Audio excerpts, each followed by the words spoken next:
Hello. Okay, ladies and gentlemen, we're going to talk about enthalpy of reaction. If you have your worksheet, please turn it in. If you don't, then turn it in when it's done. You'll have time to work on it today. But I want to talk about Hess's law. So if you don't have a calculator, get one. If you don't have your notes out, take them out. We're going to do a couple different Hess's law exercises.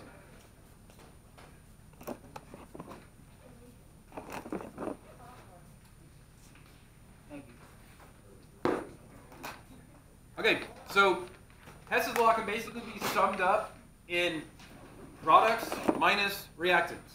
So enthalpy is products minus reactants. So the enthalpy of reaction is all the products minus all the reactants. And just like on that worksheet, if it tells you what the energy of the products and the reactants are, it's just easy. You just subtract. So in my little example here, if you have products that have an enthalpy of negative 460 kilojoules, and the reactants have an enthalpy of negative 240 kilojoules, what's the enthalpy of reaction? So plug them in. Just plug them in and then tap on your calculator for a while. And see if you can figure out what the enthalpy of reaction would be. So once again, products minus reactants.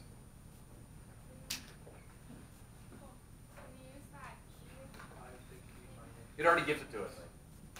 So it says all the products are negative 560.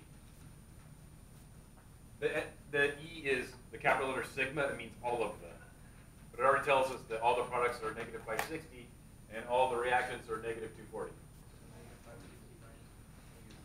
Uh-huh. Negative 220? 320. Negative 320. Okay. So basically, this is the enthalpy of reaction, which means this reaction is what? Exothermic or endothermic? Exothermic. It's giving off energy. And then what is more stable, the products or the reactants? Wait, no. Yeah, reactants. Remember, the universe likes low energy states. Wait, no. Negative 560. It's the Products. Yeah. So again, the universe likes low energy states, so the products are more stable. The energy is going to get, or the reaction is going to give off energy. And if we were to draw the reaction coordinate, it would look something like, well, what would be higher, products or reactants? What would be higher? Yeah. Reactants, it's negative, so it would be like, whoop, like that. So here's your reactants and here's your products. Okay. Remember that? Yeah. And then Okay, now this is easy. If it just gives you the products and reactants, great. Just subtract. Okay? Anyone have questions with that? No. Okay.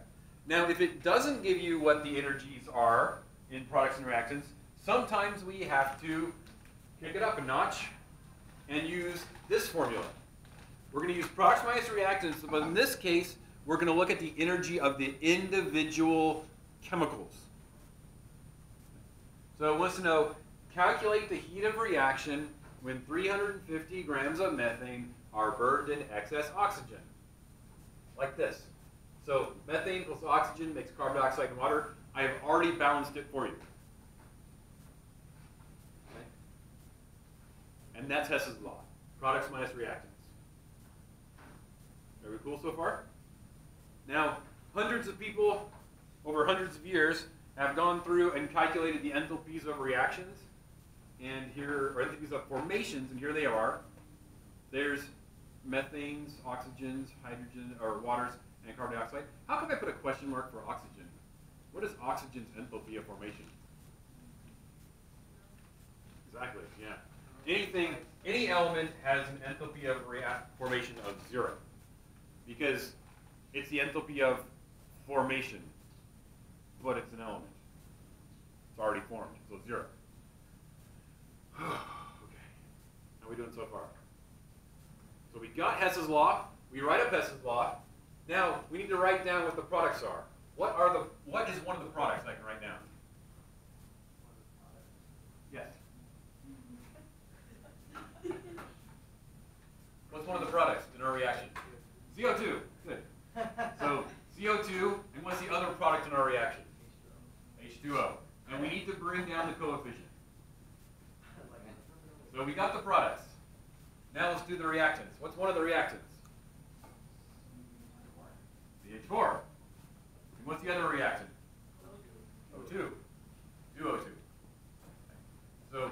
there's my products, there's my reactants. Wait, I have a question. Yes. That's CH4, right? Yes. Methane, natural gas.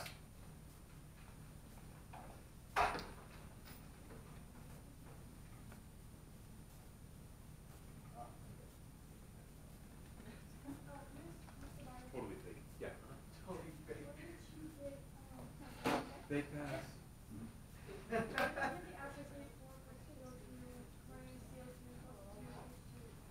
Up here? Yeah.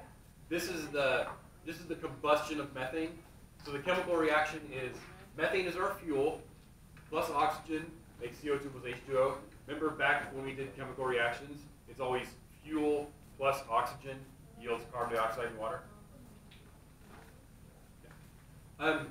Okay, if you can see where this step came from, give me a thumbs up.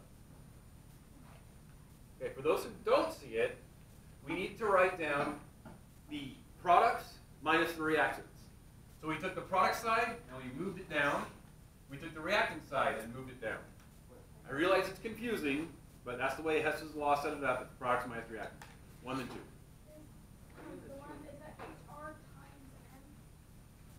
What, the first delta is HR times N. Reaction. Oh, RxN is reaction. Yeah.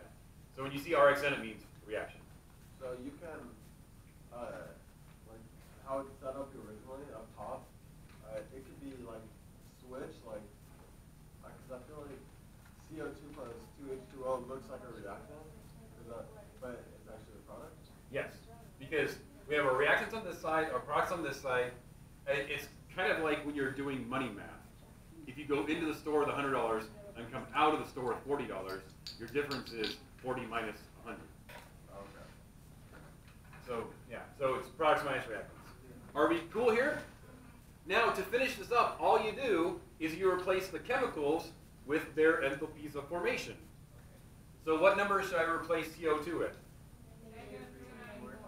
Negative 394. What number should I replace water with? Negative 242. Oh, and by the way, gaseous water and liquid water have different enthalpies of formation. I know. It's going to be in your book. It'll be like gaseous water versus liquid water.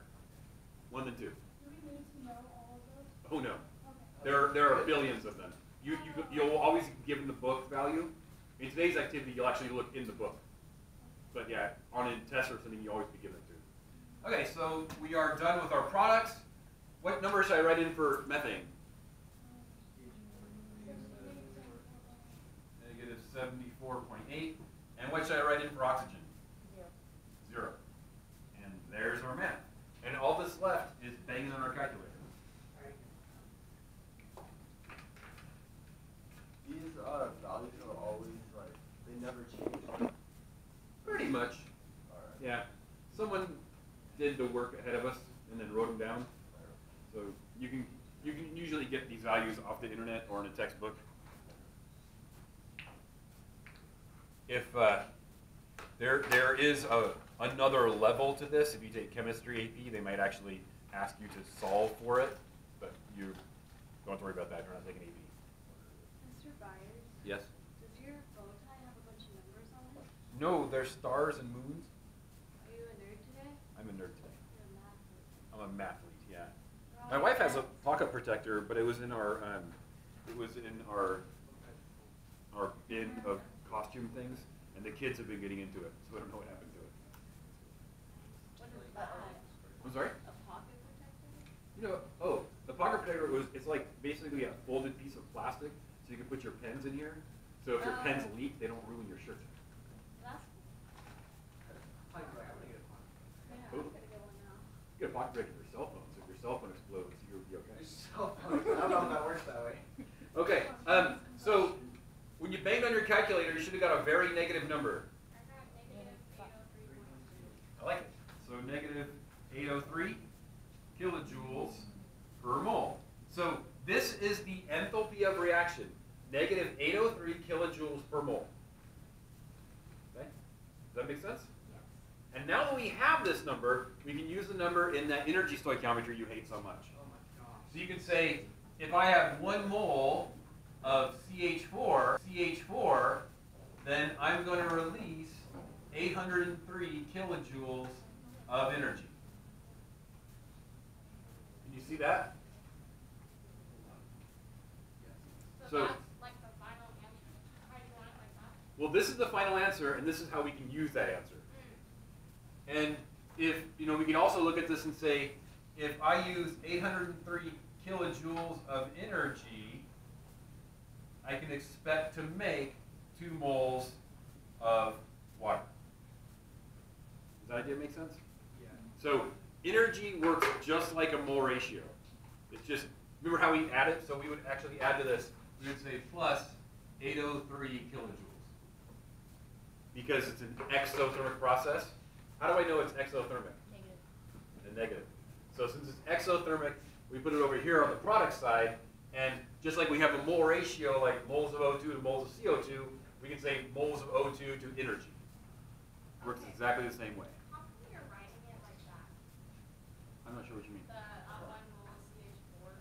How come you're putting like the lines on both sides and then the line under? Oh. Like, what's the line over here? This is a stoichiometry block.